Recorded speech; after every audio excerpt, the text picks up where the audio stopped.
Terima kasih Encik Azmi. Assalamualaikum warahmatullahi wabarakatuh. Waalaikumsalam. Salam satu Malaysia. Pada malam Berhenti. Maaf Tadi perasan tak masa bagi salam tadi orang tak jawab. Tahu apa masalah dia? Sebab tak tunggu. Sebab tak tunggu kita bagi salam. Okay. Lepas tu saya dah mula tak jawab.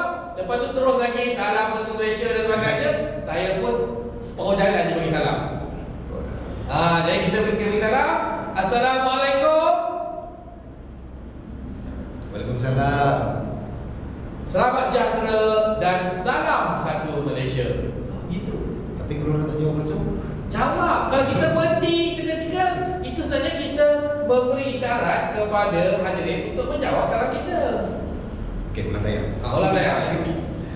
Assalamualaikum warahmatullahi wabarakatuh. Waalaikumsalam. Salam sejahtera, salam satu Malaysia. Saya ucapkan kepada para hadirin yang dihormati sekalian. Pada malam ini kita akan sama-sama mendengar ataupun mempraktikkan. Minta maaf. Sebagai jurulatih, kita perlu menunjukkan contoh sambil kita menyampaikan taklimat. Bukan hanya apabila kita memberi contoh, tetapi semasa kita menyampaikan taklimat itu sebenarnya contoh juga. Ulang tayang. Iya. Kalau bagi ulangan.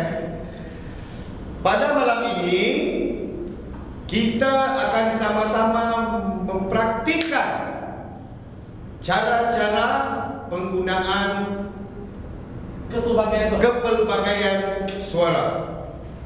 Tuan-tuan hadirin dihormati sekalian, pada malam ini beberapa teknik yang akan kita cuba tekankan dan akan kita praktikkan bersama-sama, dan ingin saya terangkan terdapat 4 perkara yang perlu kita tekankan dalam menggunakan kepelbagaian suara pada malam ini. Pertama, kepelbagaian suara ialah merupakan intonasi suara, sama ada tinggi atau rendahnya atau perlahannya suara yang akan kita gunakan. Maaf yang ini berkaitan dengan apa tu perkataan yang digunakan tadi. Dalam kepelbagaian suara kita bukan nak suruh orang meninggikan suara dan merendahkan suara. Itu tinggi, rendah. Itu lain. Itu nada. Tinggi. Kalau kita cakap tinggi ni tinggi. Kata ni rendah suaranya. Itu lain. Itu tinggi rendah. Tapi ini kenyataan.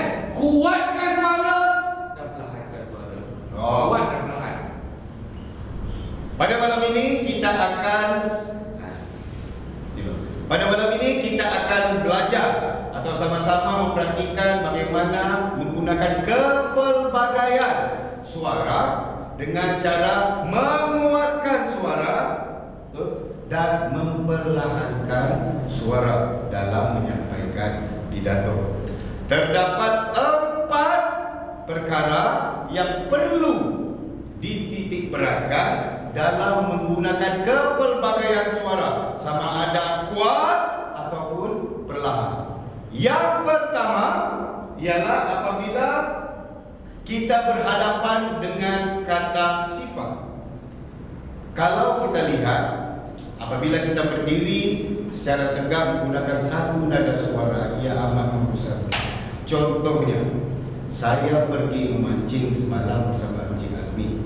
Saya mendapat ikan yang besar, manakala Encik Azmi mendapat ikan yang kecil. Itu kalau nada suara dan amat membosankan. Tetapi kalau kita menggunakan kepelbagaian suara kuat dan perlahan, semalam saya memancing ikan bersama dengan Encik Azmi. Encik Azmi mendapat ikan yang besar, saya mendapat ikan yang kecil. Itu menunjukkan kata sifat, sama ada besar ataupun kecil. Begitu juga kalau kita menunjukkan jarak. Rumah dia jauh di sana, rumah saya dekat saja. saja di sini, menunjukkan kata sifat. Bagaimana mengatakan Encik Wadi tinggi berbanding saya rendah. Ini menunjukkan kepelbagaian suara yang menunjukkan kata sifat. Tetapi ingin saya ingatkan bahawa penggunaan suara untuk menunjukkan kata sifat ini perlu diletakkan pada tempatnya. Kerana apabila kita tidak meletakkan pada tempatnya, maksud penyampaian akan berubah. Contohnya, sekiranya kita ingin menunjukkan sifat sesuatu benda, semalam saya memancing ikan bersama Encik Azmi. Encik Azmi mendapat ikan yang besar, saya mendapat ikan yang kecil. Berarti menunjukkan satu rasa tidak puas hati, bukan menunjukkan penyampaian maklumat. Begitu juga sebaliknya. Semalam saya memancing ikan bersama Encik Azmi, saya mendapat ikan yang besar, Encik Azmi mendapat ikan yang kecil. Itu menunjukkan menjatuhkan maruah orang. Jadi kalau boleh, penggunaan kata sifat yang pertama ni hendaklah menunjukkan kata sifat yang betul. Kalau besar, kecil, tinggi, rendah, jauh, dekat. Itu yang pertama. Sama ada kuat ataupun perlahan suara juga boleh digunakan bagi menunjukkan sesuatu atau menindakkan sesuatu perkara. Kalau kata sesuatu perkara yang kita kata jangan, hendaklah menguatkan ataupun meninggikan suara agar mereka yang mendengar, hadirin yang mendengar akan memberi perhatian secara khusus. Contohnya, sekiranya saya memberi arahan, kawasan ini dilarang merokok, jadi tuan-tuan hendaklah memberi perhatian, maka hadirin akan mendengar secara sambil lewat. Tetapi kalau saya katakan kawasan ini dilarang merokok dan anda hendaklah mematuhinya, jadi perkataan tidak hendaklah diberi penekanan. Begitu juga dengan arahan-arahan seperti wajib. Anda hendaklah contohnya, pada esok hari anda diwajibkan untuk datang ke kursus pidato. Wajib maksudnya ditekankan.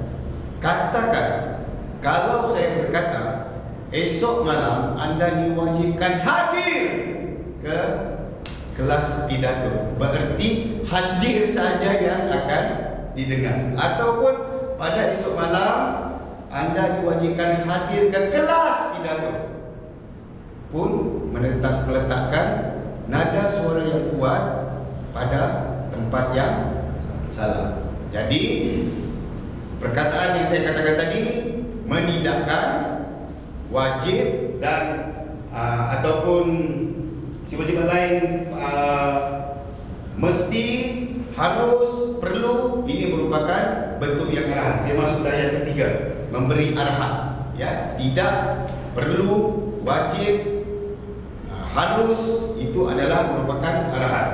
Dan yang keempat adalah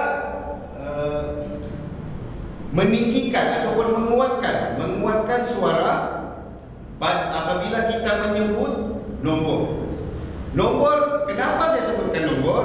Kerana nombor adalah merupakan satu fakta ataupun satu perkara yang perlu diketahui secara tepat oleh hadirin. Contohnya, kadar kematian jalan raya pada hari ini dianggarkan 500,000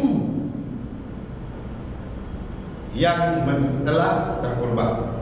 Contohnya. Satu lagi, apabila kita berkata ataupun menyampaikan maklumat ataupun menyampaikan pidato, bangunan Saint David Kuala Lumpur telah dibina dengan harga kos 5 bilion menggunakan wang persendirian. Jadi kita menekankan nombor, angka atau nombor adalah untuk menegaskan, kerana dalam kita menyampaikan penyampaian pidato, angka dan nombor adalah merupakan satu keyakinan kepada penceramah ataupun pemidato. Hadirin akan lebih yakin apabila data ataupun nombor angka yang kita sebut dijelaskan dengan secara tepat. Jadi pada malam ini saya berharap hadirin sekalian, pemidato akan menyampaikan pidato dengan menggunakan aspek kuat dan perlahan suara agar penyampaian anda nanti akan menjadi lebih menarik. Jadi dengan kata itu saya serahkan majlis kembali kepada Encik Azmi dan selamat berpidato. Sekian, terima kasih. Terima kasih jurulatih kita Saudara Rudi yang telah menyampaikan taklimat yang panjang dan lebar berkaitan dengan kepelbagaian suara. Dan saya harap pemidato kita dapat menggunakan contoh-contoh yang telah disediakan oleh jurulatih kita. Adakah anda bersedia, pemidato? Ya, pastinya pemidato kita sedang tertunggu-tunggu masanya untuk menyampaikan ucapannya yang saya tahu telah mengambil masa semalaman untuk disediakan. Majlis dengan segala hormatnya,